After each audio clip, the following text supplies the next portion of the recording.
أعوذ بالله من الشيطان الرجيم. ولقد آتينا موسى 9 آيات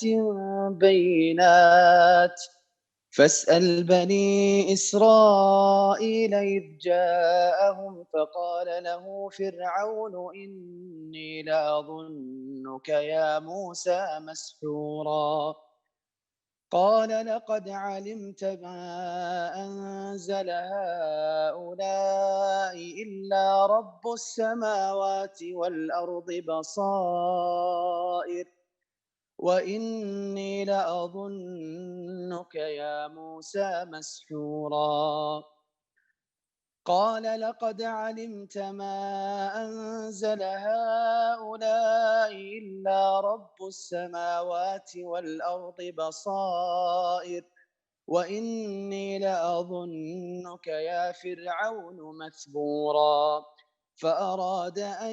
يستفزهم من الأرض فأغرقناه ومن معه جميعا وقلنا من بعده لبني إسرائيل اسكنوا الأرض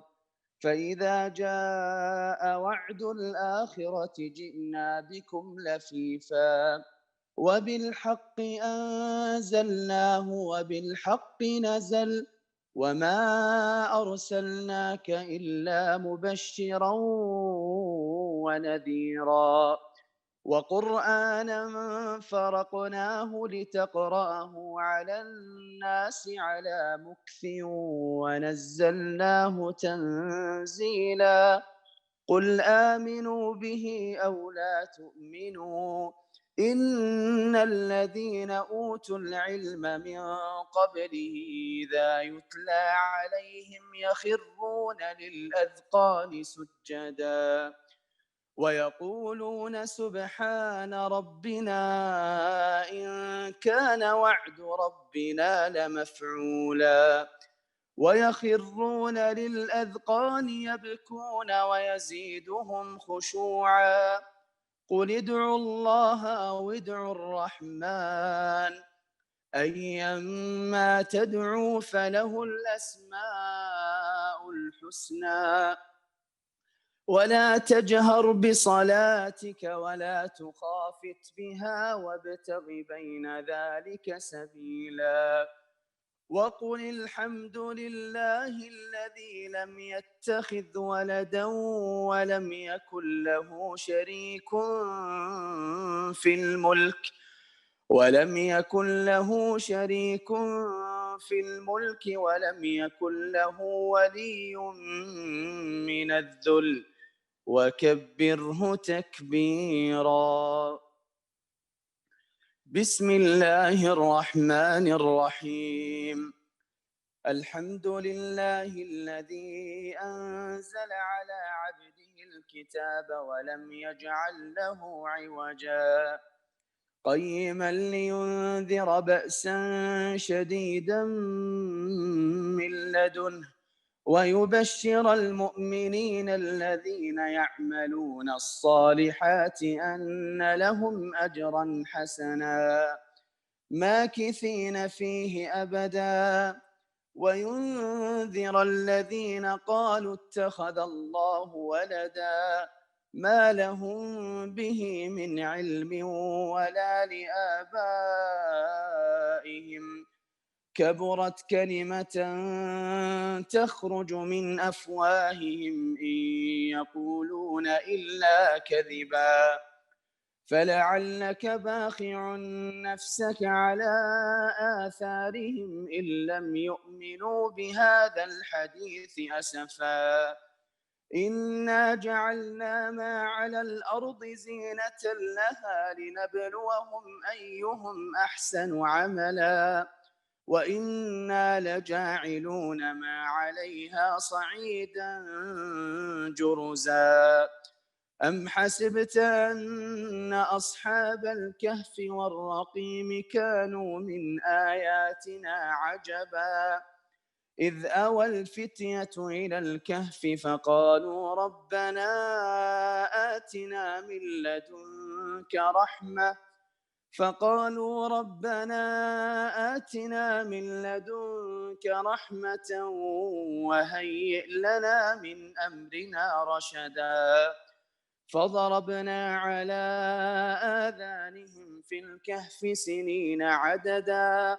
ثم بعثناهم لنعلم أي الحزبين أحصى لما لبثوا أمدا نحن نقص عليك نبأهم بالحق إنهم فتية آمنوا بربهم وزدناهم هدى وربطنا على قلوبهم إذ قاموا فقالوا ربنا رب السماوات والأرض لن ندعو من دونه إلها لقد قلنا إذا شططا هؤلاء قومنا اتخذوا من دونه آلهة لولا يأتون عليهم بسلطان بين فمن أظلم ممن افترى على الله كذبا بسم اللہ الرحمن الرحیم۔ ہم نے موسیٰ کو 9 معجزے بالکل صاف صاف عطا فرمائے۔ تو خود ہی بنی اسرائیل سے پوچھ لے کہ جب وہ ان کے پاس پہنچے تو فرعون بولا کہ اے موسیٰ میرے خیال میں تو تجھ پر جادو کر دیا گیا ہے۔ موسیٰ نے جواب دیا کہ یہ تو تجھے علم ہو چکا ہے کہ آسمان اور زمین کے رب ہی نے یہ معجزے دکھانے اور سمجھانے کو نازل فرمائے ہیں۔ اے فرعون میں تو سمجھ رہا ہوں کہ تو یقیناً تباہ اور ہلاک کیا گیا ہے۔ آخر فرعون نے پختہ ارادہ کر لیا کہ انہیں زمین سے ہی اکھیڑ دے، تو ہم نے خود اسے اور اس کے تمام ساتھیوں کو غرق کر دیا۔ اس کے بعد ہم نے بنی اسرائیل سے فرما دیا کہ اس سرزمین پر رہو سو، ہاں جب آخرت کا وقت آئے گا ہم سب کو سمیٹ لپیٹ کر لے آئیں گے۔ اور ہم نے اس قرآن کو حق کے ساتھ اتارا اور یہ بھی حق کے ساتھ اترا۔ ہم نے آپ کو صرف خوشخبری سنانے والا اور ڈرانے والا بنا کر بھیجا ہے۔ قرآن کو ہم نے تھوڑا تھوڑا کر کے اس لیے اتارا ہے کہ آپ اسے بمہلت لوگوں کو سنائیں، اور ہم نے خود بھی اسے بتدریج نازل فرمایا۔ کہہ دیجئے تم اس پر ایمان لاؤ یا نہ لاؤ جنہیں اس سے پہلے علم دیا گیا ہے، ان کے پاس تو جب بھی ان کی تلاوت کی جاتی ہے تو وہ ٹھوڑیوں کے بل سجدے میں گر پڑتے ہیں اور کہتے ہیں کہ ہمارا رب پاک ہے۔ ہمارے رب کا وعدہ بلا شک و شبہ پورا ہو کر رہنے والا ہی ہے۔ وہ اپنی ٹھوڑیوں کے بل روتے ہوئے سجدے میں گر پڑتے ہیں، اور یہ قرآن ان کی عاجزی اور خوشی و خضوع بڑھا دیتا ہے۔ کہہ دیجئے کہ اللہ کو اللہ کہہ کر پکارو یا رحمان کہہ کر، جس نام سے بھی پکارو تمام اچھے نام اسی کے ہیں۔ نہ تو اپنی نماز بہت بلند آواز سے پڑھ اور نہ بالکل پوشیدہ، بلکہ اس کے درمیان کا راستہ تلاش کر اور یہ کہہ دیجئے کہ تمام تعریفیں اللہ ہی کے لیے ہیں، جو نہ اولاد رکھتا ہے نہ اپنی بادشاہت میں کسی کو شریک ساجی رکھتا ہے، اور نہ وہ کمزور ہے کہ اسے کسی کی ضرورت ہو، اور وہ اس کی پوری بڑائی بیان کرتا رہا۔ سورۃ الکہف۔ بسم اللہ الرحمن الرحیم۔ بڑے مہربان سب سے زیادہ رحم کرنے والا اللہ کے نام سے شروع کرتا ہوں۔ تمام تعریفیں اسی اللہ کے لیے سزاوار ہیں جس نے اپنے بندے پر یہ قرآن اتارا اور اس میں کوئی کسر باقی نہ چھوڑی،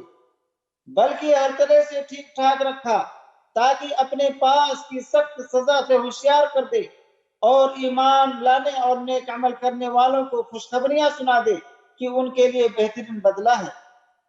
جس میں وہ ہمیشہ رہیں گے، اور ان لوگوں کو بھی ڈرا دے جو کہتے ہیں کہ اللہ تعالیٰ اولاد رکھتا ہے۔ در حقیقت نہ تو خود انہیں اس کا علم ہے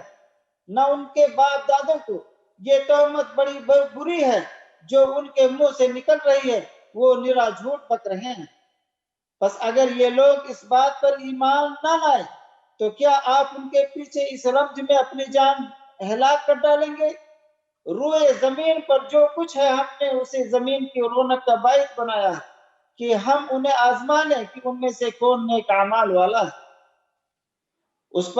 پر جو کچھ ہے ہم اسے ایک ہموار صاف میدان کر ڈالنے والے ہیں۔ کیا تو اپنے خیال میں غار اور قصبے والوں کو ہماری نشانیوں میں سے کوئی بہت عجیب نشانی سمجھ رہا ہے؟ ان چند نوجوانوں نے جب غار میں پناہ لی تو دعا کی، اے ہمارے رب، ہمیں اپنے پاس سے رحمت عطا فرما اور ہمارے کام میں ہمارے لیے راہیابی کو آسان کر دے۔ پس ہم نے ان کے کانوں پر گنتی کے کئی سال اسی غار میں پردے ڈال دیے۔ پھر ہم نے انہیں اٹھا کھڑا کیا کہ ہم یہ معلوم کر لیں کہ دونوں گروہوں میں سے اس انتہائی مدت کو